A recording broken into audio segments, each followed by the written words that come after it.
If you think the Galaxy S24 is basic compared to the mighty Galaxy S24 Ultra, think again. The smaller Galaxy S24 is a super-powered marvel with all the processing power of Samsung's best phone, packed into a much smaller design that is easier to fit into a fashionable pocket. What can you do with this much power in such a small phone? You can use the new AI tools from Samsung and Google, including the cool circle to search that easily answers the question, "Hey, what's that?" Whether you are looking at a web page, a YouTube video, or even a photo you just took. You also get the Samsung Galaxy AI translation that work like magic, changing your words into a foreign tongue and letting you understand somebody across the language barrier. You can also play games, obviously, and the Galaxy S24 is a gaming powerhouse made better by its take-anywhere size. This phone easily beats the iPhone 15 in inside-by-inside gaming tests, and it approaches pro power in terms of processing and productivity. It can even run Samsung DeX, the desktop environment that makes your phone work like a real computer when you plug in a keyboard, monitor, and mouse. While Apple screams on the CPU in its iPhone 15 and 15 Plus, giving those phones last year's processor, Samsung endows every Galaxy S24 phones with the same Qualcomm Snapdragon 8 Gen 3 chipset, at least in the US. Elsewhere, this phone and the Galaxy S24 Plus might use the Samsung Semiconductor Exynos 2400 chipset, and we'll be testing that model shortly, but we expect performance will be similar no matter where you buy the S24 and S24 Plus. The result is a phone that not only runs fast but also runs a long time, as we have seen great battery performance from phones with the latest Snapdragon on board. In battery life, the Galaxy S24 easily beats competitors at this size and price, lasting hours longer than the iPhone 15 or Pixel 8. The Galaxy S24 has a display that can crank out terrific brightness, though it isn't brightest or the sharpest display you will find. I had no complaints, even though I need to wear my reading glasses to read fine print at the highest resolution setting on the Galaxy S24. The display looks brilliant no matter how bright or dim it was set. For cameras, the Galaxy S24 can't compete with the Galaxy S24 Ultra, a phone that costs $500 more in the US, but it has the specs and features to take on the latest Pixel, and iPhone 15 fans should be jealous of the real 3x zoom lens that the Galaxy offers. There is no optical zoom on the iPhone 15, and once again Samsung wins with versatility, if not pure image quality. Samsung needs to prune its features and simplify, especially if it wants to win over iPhone fans someday. The iPhone 15 doesn't make you dig through 3 layers of settings to find the coolest new features. It just works. Samsung needs to just work a lot more on its software, because the Galaxy gets harder to use every year. Soon it will be too far gone. If you want more battery life, more versatility, and some seriously powerful productivity features, the Samsung Galaxy S24 is the right choice. If you don't care about all the extras and just want a phone that nails the basics, there are simpler and more elegant options available from Apple and Google, but Samsung gives you a sense of the possibilities that are coming in the future. You just have to drag the phone out of the past to find it. The Galaxy S24 may be the base model of the family, but it's no slouch in the terms of specs. It has the same Snapdragon 8 Gen 3 processor that makes the Galaxy S24 Ultra blazing fast, and it has more camera option and a bigger battery than a comparable iPhone 15. The display is also better than other phone size. It's brighter than even the Pixel 8, with better color accuracy as well. The Samsung pendulum sways back and forth between copying Apple and striking out on its own.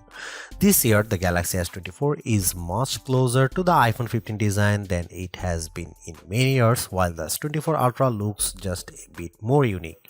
It's the curve at the corners of the display that really bring home the similarity. The Galaxy S24, like an iPhone, is well rounded at the corners, while the S24 Ultra is all right angles. This is not a terrible thing, it just isn't very unique. At least Samsung has some nice colors this year. My review unit came in the cobalt violet color, which is very pretty but a little sad, like the stormy purple Apple once used on its iPhone.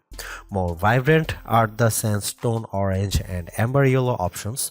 I wish they were a bit more saturated and prime, but they do look natural with a nice matte finish and texture to the back glass.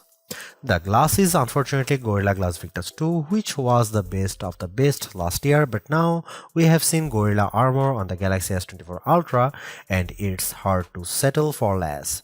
My Galaxy S24 review unit already has a scratch on the back glass and I don't have a case for this phone yet.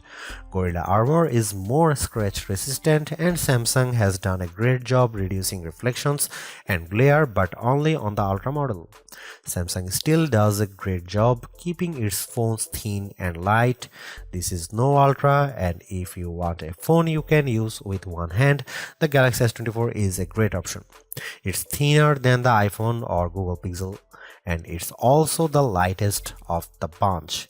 Usually, a lighter phone means less battery inside, but the Galaxy S24 beats all competitors for battery life, so it's not a concern.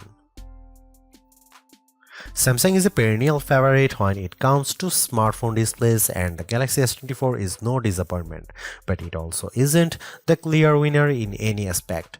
I enjoyed reading web pages, playing games, and editing photos on the smaller screen, and even small text was legible and sharp. The screen was also plenty bright, even in outdoor sunlight, taking photos with the camera. Samsung is not giving us the sharpest display with the Galaxy S24, and it's odd for the company to fall behind a bit. The Google Pixel 8 and iPhone 15 both have a higher pixel density, making them technically sharper, though you might not notice the difference. The Galaxy S24 can get brighter than both of those phones, but OnePlus is pulling some 4500 nit magic out of its hat with the similarly priced OnePlus 12, so Samsung isn't the resounding brightness winner. Overall, I had no complaints about the display unless I'm truly nitpicking. In our official lab tests, the Galaxy S24 had a wider color gamut than any competitor. Samsung is still sticky about Dolby Vision HDR support, which is what Netflix favors, but HDR10 Plus content look great and you can find that on every other major streamer. While I like carrying a smaller phone, the 6-inch display on the Galaxy S24 isn't quite big enough to hold all of Samsung's features. The H panel is turned on by default and it takes up so much room on the side of the phone that it was easy to swipe it open accidentally when I just wanted to use a back swipe gesture.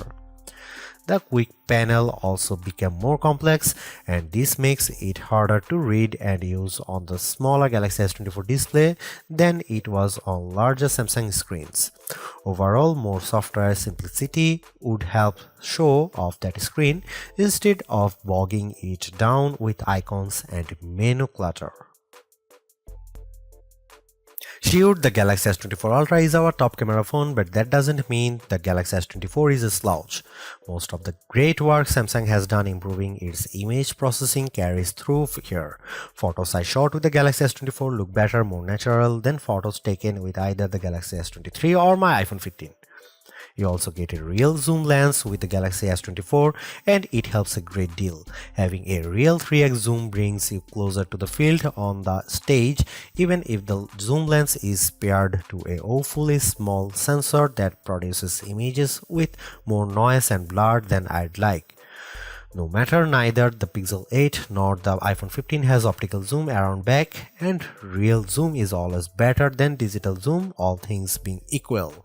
You might occasionally get better shots from the main camera on the iPhone 15, and the Google Pixel 8 does a better job with low light images, but the Samsung Galaxy S24 is much more versatile.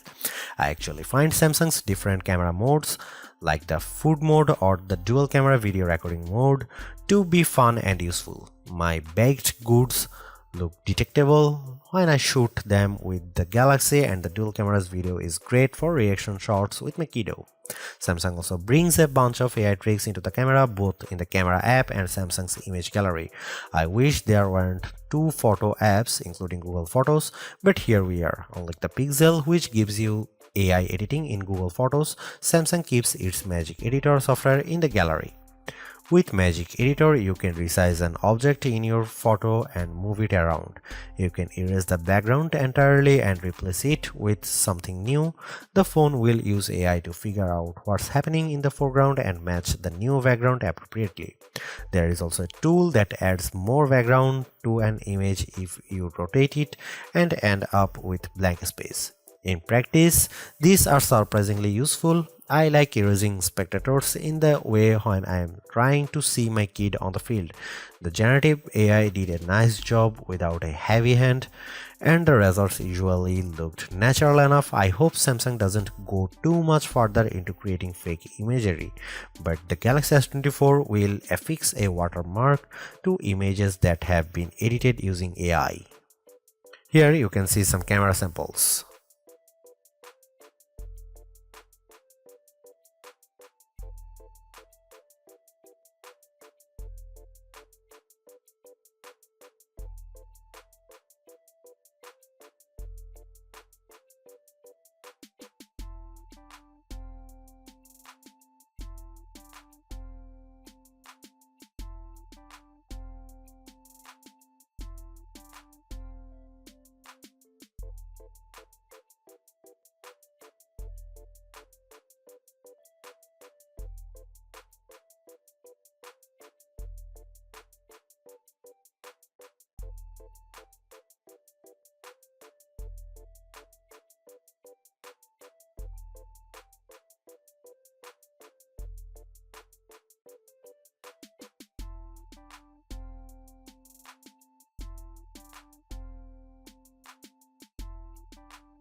Even though the Galaxy S24 is the baby of the S24 lineup, it is still packed with power.